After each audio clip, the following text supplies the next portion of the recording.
Welcome everybody to interview number 12 of our exciting new series, My Real Life Relationship Drama with a Narcissist. We're interviewing a series of really brave and wonderful women who wanted to step forward and tell you their stories about relationships with narcissists and sociopaths so that you don't go down the same trail that they went down, that you can have some tools and some warnings of the red flags to watch out for to protect yourself. With me today is Meko. So she's here to tell her story. She's lined up number 12 in the series.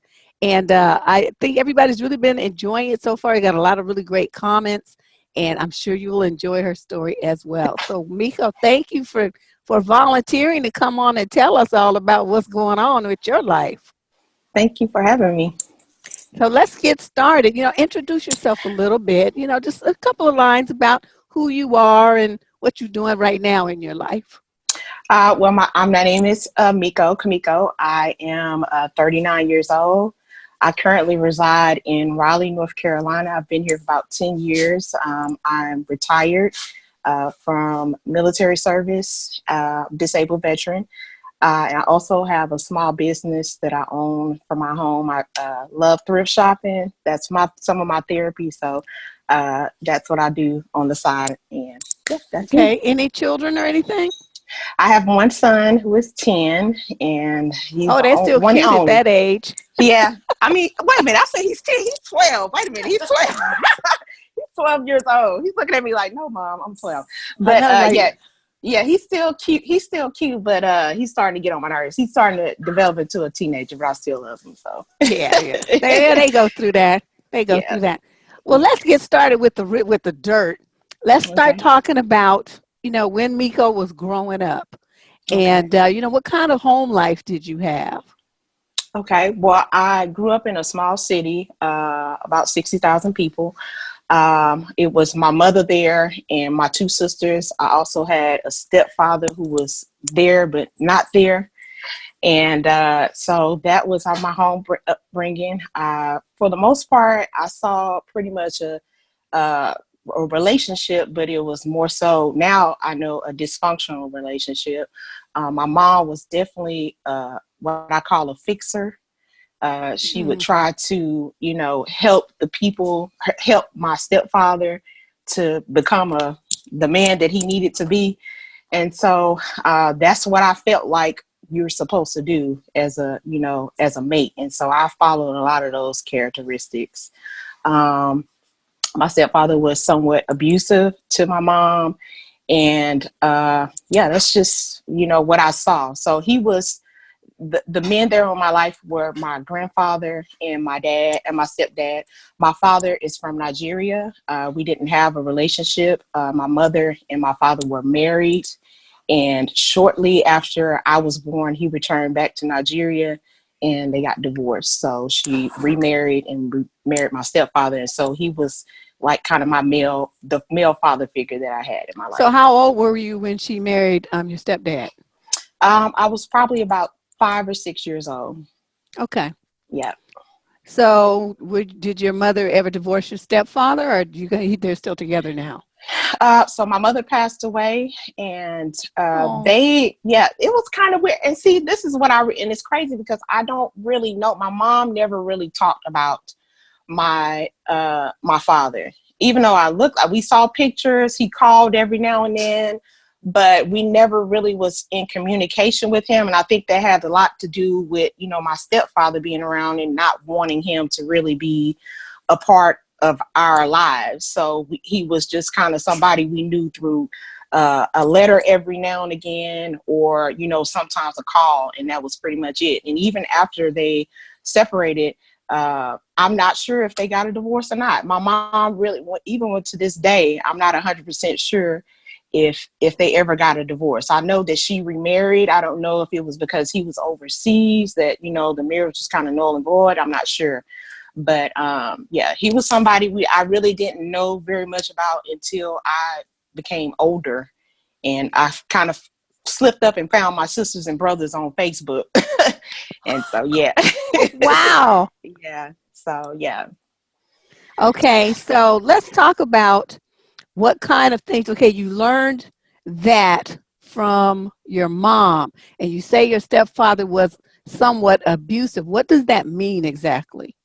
I would say somewhat. Well, he was abusive. I know that for sure. But I don't think I know the level of abuse because I was younger. My older sister, she got the brunt of it. My older sister played the role of kind of like my mom's friend. And then I was kind of like the middle child. And then we had my younger sister who really wasn't exposed to anything. So I saw him physically hit my mother, every now and again. I saw my mother go back and forth with him, moving in and out and, him being like, okay, I've changed and all this good stuff. And then she would give him another chance and it would just be the same stuff over and over again. And she went Okay. through that for many years. Boy. Okay. Yeah. Now, so what did you learned from your mother to be more of a caretaker? What do you think you learned from your stepfather? I think I learned from my stepfather that, you're supposed to be a ride or die.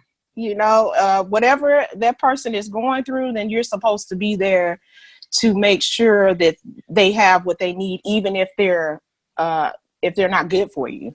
And so that's pretty much other than that, I didn't learn anything as far as how a man was supposed to treat me or, respect for, your partner, that type of thing. That definitely was something I had to learn on my own. And it took me a lot of years to learn it.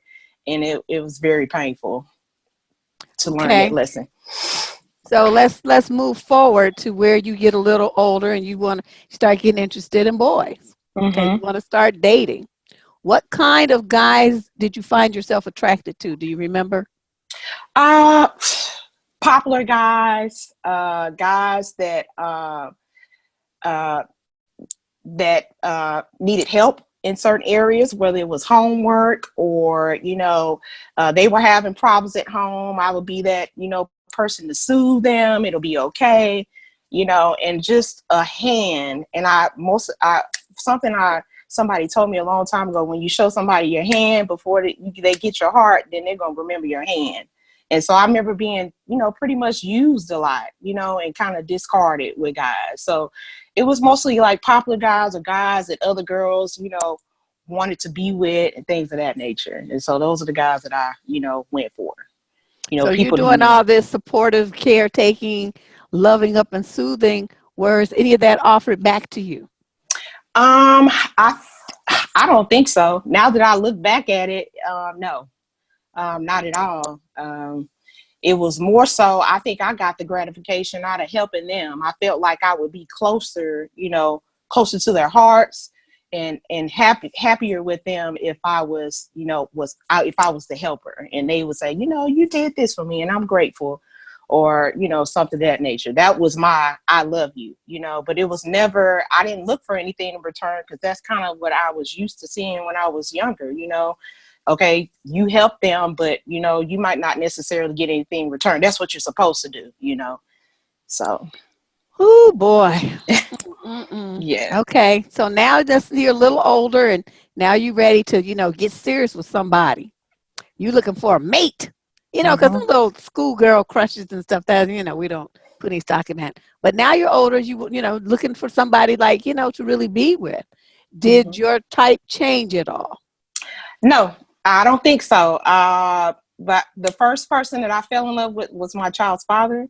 I went to the military and I met him overseas when I was 19. He was very charming. How old was he? Well, he told me he was 25.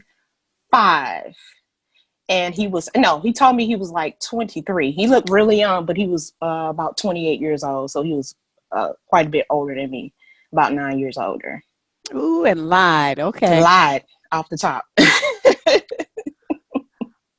These guys, I'll tell you. Okay, so you're 19 years old, out on your own. Nobody taught you anything. Right. You didn't know what to look for, what to ask, what to demand, nothing. Just brand new. Just brand new. So what kind of things happened? You walk us through the relationship. Well, I met him maybe 2 months into being in Korea. I was in Korea for a year. And I just instantly fell in love with him. He was cooking, charming. Everybody liked him. He just adored me. So I thought, and that was the beginning. As time went on, I found out that he lied about many of things, including having a drug abuse problem. Prior to me meeting him, he had an overbearing mother. He was a cheater, and I stayed through all of that. I think I just didn't really know who I was as a person. So, I let him kind of define me, but it was all, I mean, he got to Korea, maybe 6 months before I did. And, we lived in different areas. And I came to find out that he was actually cheating on me with someone we lived in what we call barracks, it's like little apartments, small rooms. And he was cheating on me with a girl that lived right next door to me. And so when I found out about it, he was like, well, you shouldn't have been, poking and prodding. What is your problem? Like it was my fault. And and then it was things like that didn't happen, even though everybody was seeing. I just felt crazy. I felt really, really crazy. And that's kind of, was his ammo, was to make me feel like what I was saying was invalid. I didn't see that, things of that nature. So he was extremely toxic, extremely toxic. Oh, and poor little you just didn't even know what was happening. Yeah, didn't know. Okay, so how long did you stay with this stellar example of manhood? So I stayed with him for 14 years, off and on. Like I said, I just didn't really know who I was as a person. And by the time that I was trying to figure it out, it was more so after I had a child. And it was too late, because I think when you have somebody else depending on you, kind of need to be well yourself. And I was like, why do I feel the way that I do? And I was like, and I figured out it was more so because of the person that I was dealing with. It was crazy. I mean, the things that we were going through. He would leave me at the house with no car and, that type of thing. And then it would always be my fault. Well, you shouldn't have did this and you shouldn't have did. It's like he was trying to cause pain in every area of my life. And after I had my son, I was like, okay, I'm tired now. And so we stayed separated for quite some time, but we never did get a divorce. I think it was more so me holding on to things. But after about 14 years, I got a divorce. Yeah. Good for you. Yeah. Okay. That there seems to be the thing with a lot of women. It's like they don't seem to be that interested or that willing or that capable, whatever. Something happens once they have a child and they have to feel like, okay, I need to protect this child from this and I can't do it feeling the way that I feel. And it just brings something out in them. I don't know. Something changes. Yeah, it definitely something that changed in me because I just didn't feel well, I think it's because I went to a lot of Narcotics Anonymous meetings with him. And I think when you're going through something, you really don't feel what you're going through until you're out of it. And so that was kind of, I had to put my focus on somebody else other than him. And so I started understanding like, okay, you're not well.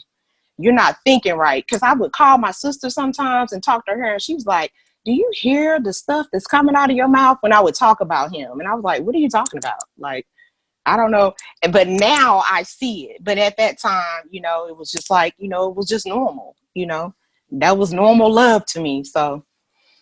Okay. So did you run into any other narky type of people after him?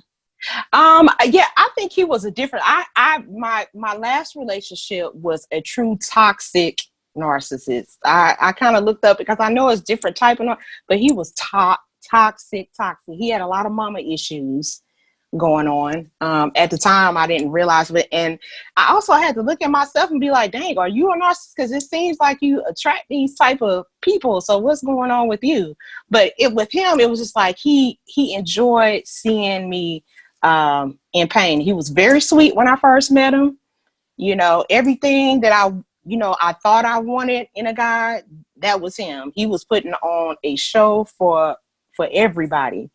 And then once I kind of got involved and the love word was exchanged, then boom, it just changed all the way around. It was even one situation where we had broken up, and one of the many times we had broken up, and he reached out to me like a couple of months later, and he called me and said, "Hey, how you doing?" And I picked up the phone like a crazy woman, even though I knew what I was, just lonely, messed up, and I picked up the phone, and here we go. It started. And so we was having conversation. Everything was all good.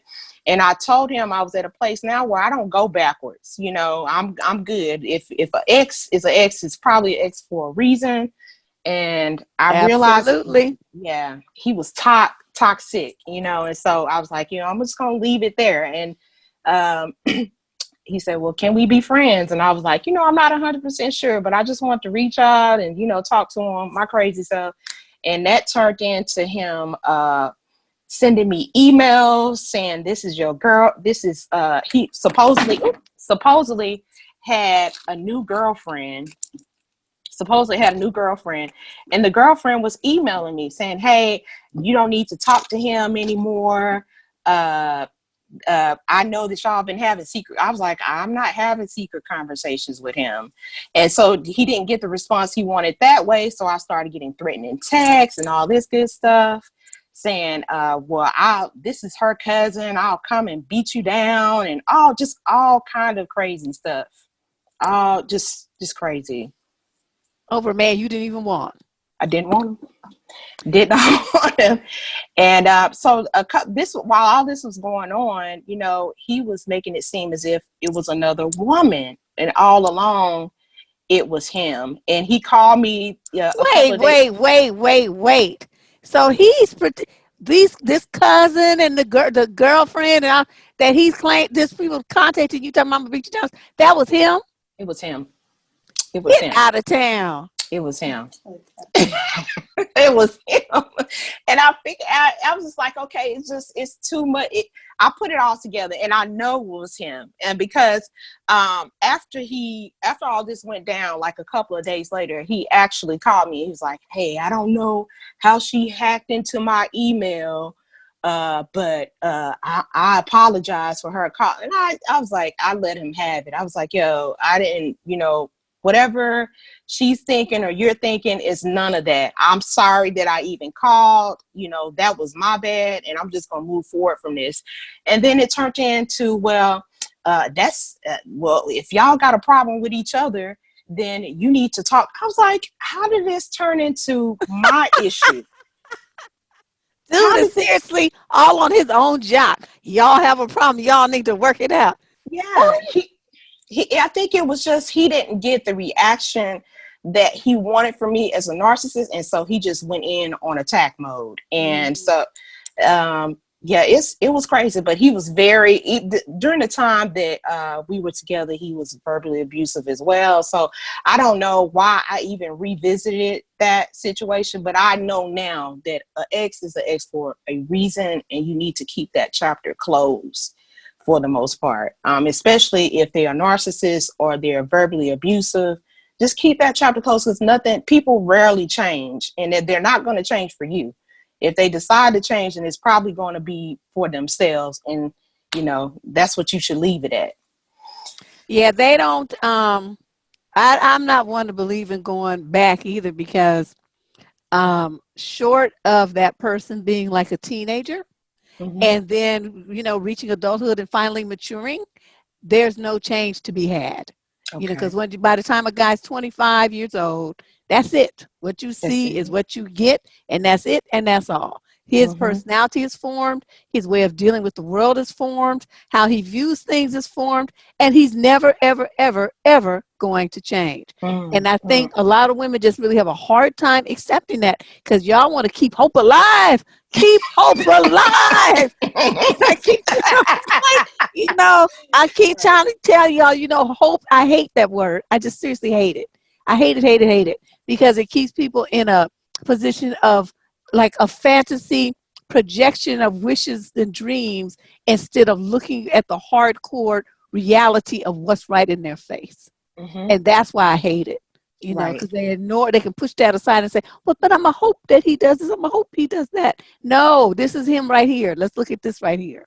Right. And I've had to, and it's been a hard lesson to learn. Like I said, I'm a fixer, and I'm a shoulda, woulda, coulda. If he could do this, and he's not doing that. That's not what it is. So you need to look at it for what it is. And that's what I do now. I don't shoulda, woulda, coulda. I'm like, this is what it is. I'm going to take it for face value and go with that. Excellent. And, yep. Take it as that. I'll leave that heartache on the other side over there. I'm good over here. I'm good. Yeah. Well, I mean, that's the whole point, when we're going through life, everybody's going to make mistakes. Yes. That's just the way it is. Mm-hmm. But, you don't want to keep making the same one, especially when it hurts you. Right. Let's go make a new one. Right. So I call it a better set of problems. Yeah, there you go. At least it's got a new face, something different. Right. Girls, okay, so now you finally, you got rid of him. How long did it take you to kind of adjust to what you went through and process it so that you became the person that you are now? I'm not sure about I think I would say probably about a year. I didn't really date or talk to anybody for about a year after I broke up with the toxic narcissist, because I realized how damaging it was. I doubted myself. I didn't feel good about myself. And before I met, I was like, okay, you good, but after that, it was like a complete teardown. So I would say probably about a year. And I didn't really date on purpose because I really needed to figure out what was going on with me. I didn't know that I had issues with, my father not being there. I didn't know that I had issues with being a fixer. These are all things that I kind of figured out during this time. Because I was like, okay, you need to look at yourself, because if you choosing these type of people, you need to look at yourself and what you're doing and not necessarily them, because they out there, they everywhere. I see that. And so now I got to avoid that by doing a self-check on my own. So it took me about a year, and I'm still working on it now. I'm still learning stuff every single day. But what I do know is I avoid, when I see the red flag, I stop there. I stop there, because I know that I'm worth, if I do decide to, and I'm perfectly good with being okay with being by myself right now. I'm working on my business, my money, and my son. So I'm good, in my family as well. So I'm good with that. And, I just avoid the sociopaths and the narcissists at every point, because they are everywhere. Isn't it hard? I mean, it's like you just have to go out with your warrior suit on, or what they call a suit of armor, to protect yourself, because they are freaking everywhere. Mm-hmm. Everywhere. Wow. And so, yeah. So run us through some of the, they say you're talking to a young woman and you want to give her lessons that you didn't get. Mm-hmm. Okay. Before she heads out, stay off to college. So 19, 18, 19. You want to tell her from your voice of experience, baby, watch out for people who are extremely charming, and watch their friends, the people they're around. I saw signs in his friends, and he would kind of wave it off and that kind of things.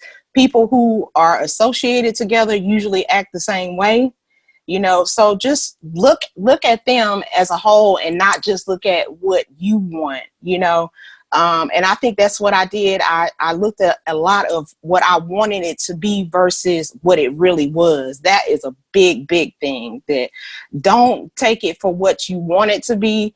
Take it for what it is and what you see right now. And usually what you feel in your gut is first, is usually the right answer, and it's probably a no. And you need to run the other way. And I would say also forgive yourself. I'm still working on that. I didn't realize how much damage me growing up, the things that I have, the relationships that I've been in with men. I felt like my self-worth wasn't there. And I had to forgive myself for those things. And forgiveness is just not just, okay, you moving past something. You really got to dig down deep and know that it's okay for you to feel the way that you feel. But just because it's a temporary situation doesn't mean that that's permanently who you are as a person.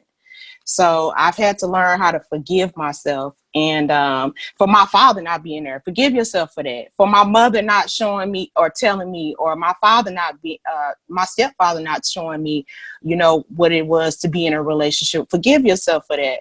All these things, for this choice and decision I had with, my child's father. Forgive yourself for that, because I think the reason why I didn't leave that relationship as quickly as I should have is because I didn't forgive myself there. So forgive yourself for past things that have went on.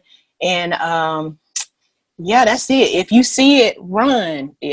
Run as fast as you can in the opposite direction, because you are worth more than what a narcissist or a sociopath is willing to give you, which is not a lot. I think you're right. A lot of young women don't trust themselves, and I find that they will talk themselves out of it. Like they feel, I shouldn't be here. I shouldn't, this guy, something's wrong, this and that. But they say, well, no, I shouldn't think that. I should give him a chance. I shouldn't be like that.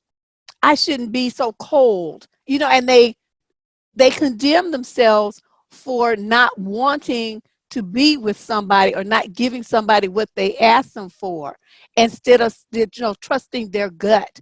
So what you said is actually very, very important. That that thing, well, I should be nice. I should give him a chance. I hear that a lot.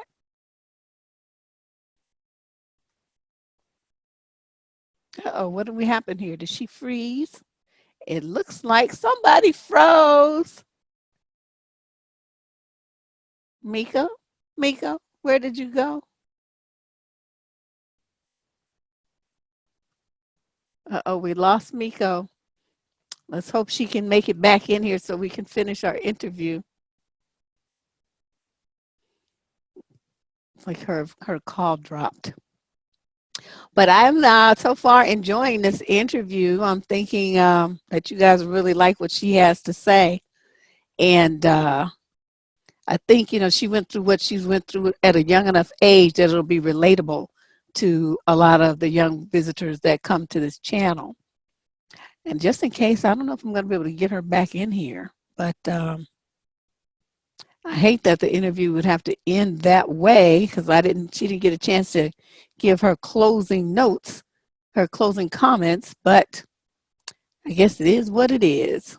Because I think once you leave a Zoom chat, that's it for you. So let me just close this out. And Meko, you're going to hear this later. Thanks for coming. And I'll be getting this up really soon. I really appreciate you stepping up and sharing your story with the visitors here on this channel.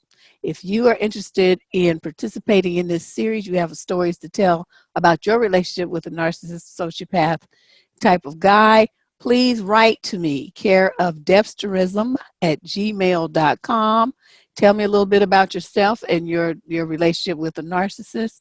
And if you're selected to be a guest interviewee, we will send you further information on how to schedule your interview. All right, this is Deb Cooper signing out.